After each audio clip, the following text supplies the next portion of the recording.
गुरुपादुकाभ्यो नमः। काचित् कथा। कदाचित् एकः सन्यासी बहूनि राज्यानि अटन् एकं राज्यं सम्प्राप्तवान्। सः सन्यासी बहून् राज्ञः दृष्ट्वा दर्शयन् एवम् एकं दक्षिणस्थं राज्यं सम्प्राप्तवान्। तस्य राज्यस्य राजा बहु विश्रुतः आसीत्। येन विश्रुतः इत्युक्ते बुद्धिमान्, सः धर्मे रतः, सः वेदान्तपण्डितः एवं बहु ज्ञानवान् च राजा। अयं विषयः सन्यासिनापि अयं विषयः ज्ञातः। एवं 2-3 दिवसाः तस्य निवासः भवति स्म तस्मिन् राज्ये। एवं तस्मिन् राज्ये 2 दिवसौ अतीतौ। अनन्तरं सः एकं विषयं संलक्षितवान् यत् राजा सर्वदा प्रसन्नवदनेन निर्मलतया निर्लिप्ततया आसीत्। सदा जनैः ये जनाः तं समीप्य सम्भाषन्ते तैः सह राजा सर्वदा आनन्दमुखेन प्रसन्नवदनेन च व्यवहरति स्म। तस्य आनन्दस्य कारणं किं भवेत्, किमर्थम् एवं कर्तुं शक्नोति सः राजा इति सन्यासिनः मनसि एका शङ्का उद्भूता।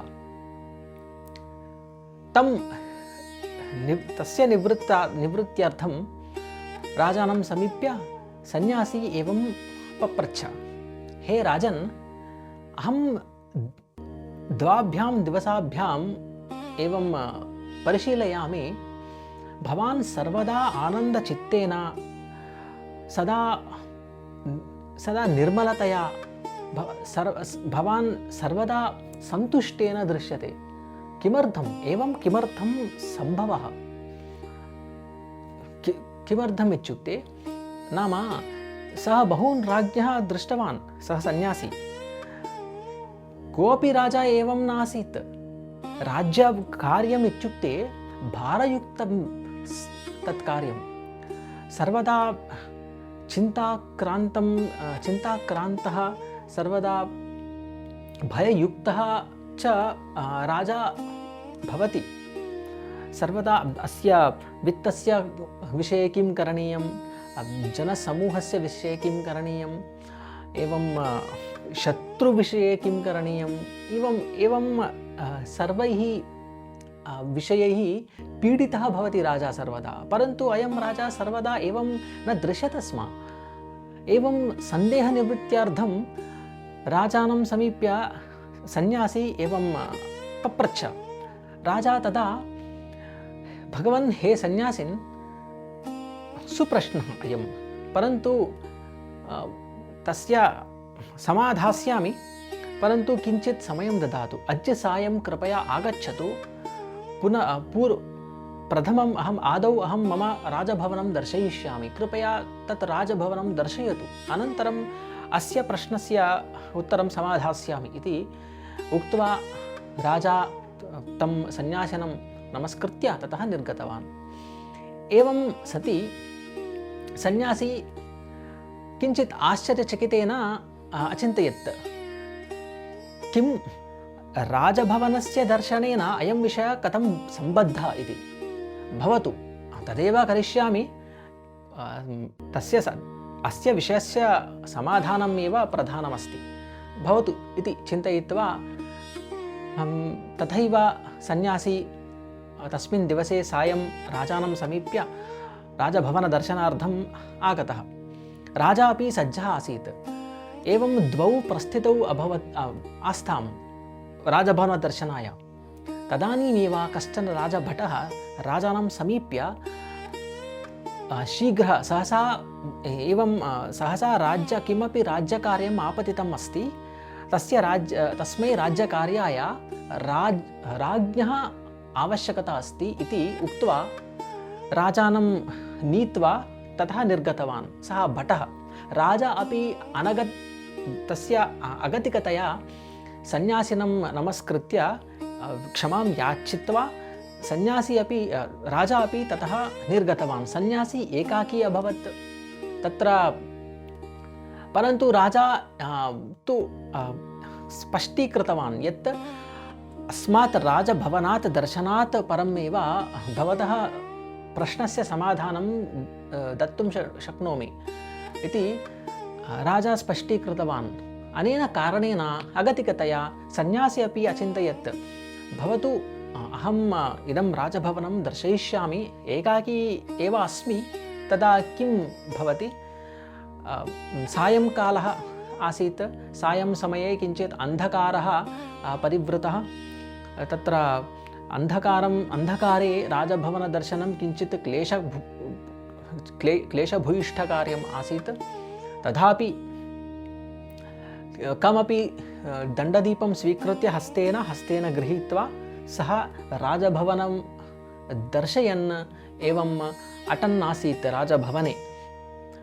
एवम् एकस्मिन् प्रकोष्ठात् अन्यं प्रकोष्ठं गमनसमये तस्य गमनकारणात् दण्डदीपस्य प्रकाशः न्यूनी अभवन् आसीत्। एवं न्यूनी भवन्तं दण्डदीपं दृष्ट्वा पुनः सः तत्र एकस्मिन् स्थाने स्थगितः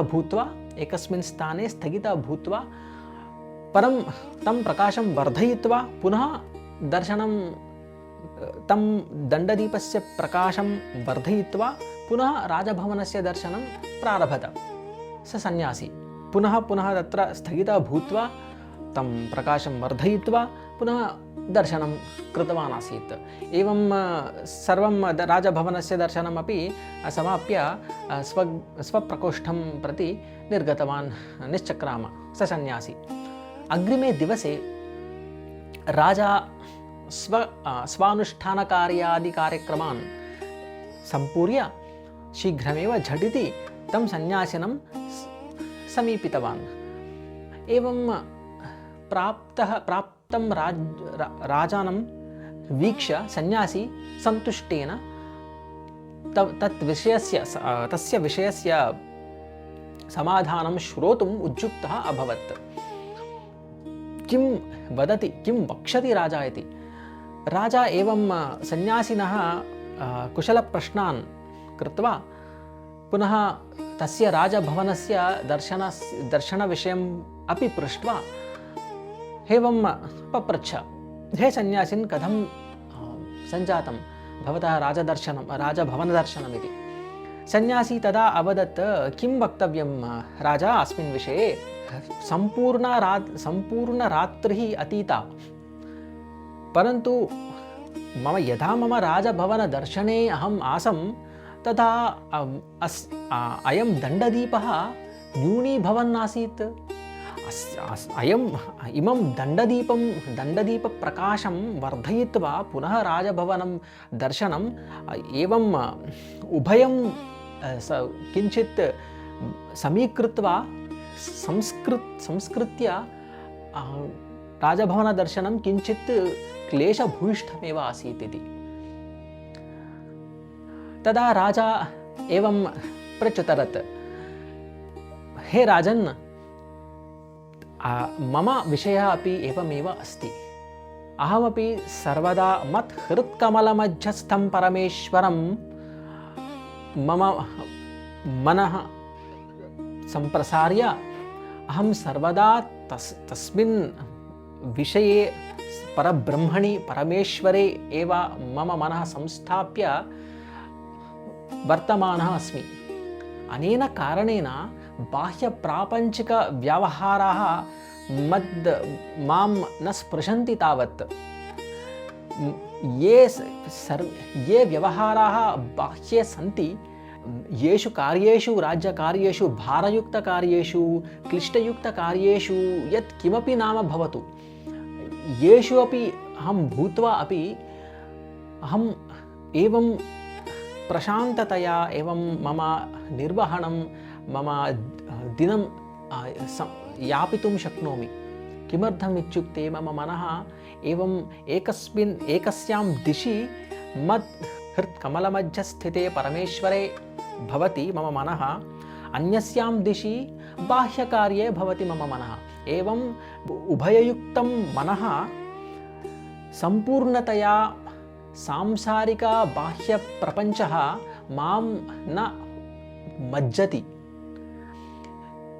किमर्थं? मम मनः मत्परमेश्वरे भवति, मत्परब्रह्मणि, मत्हृत्कमलमध्यस्थायां चिच्छक्तौ भवति।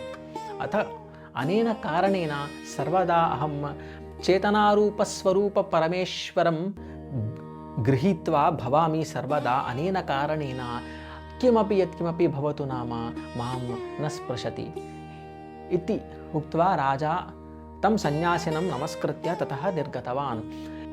तस्मात् राज्यात् निष्क्रमणसमये अपि मोचनसमये अपि इमं पाठं गृहीत्वा मनसि संस्थाप्य सः निर्गतवान्। एवमेव इयं कथा किं आदिश्यति इत्युक्ते सर्वदा एवमेव सर्वैः वर्तितव्यं।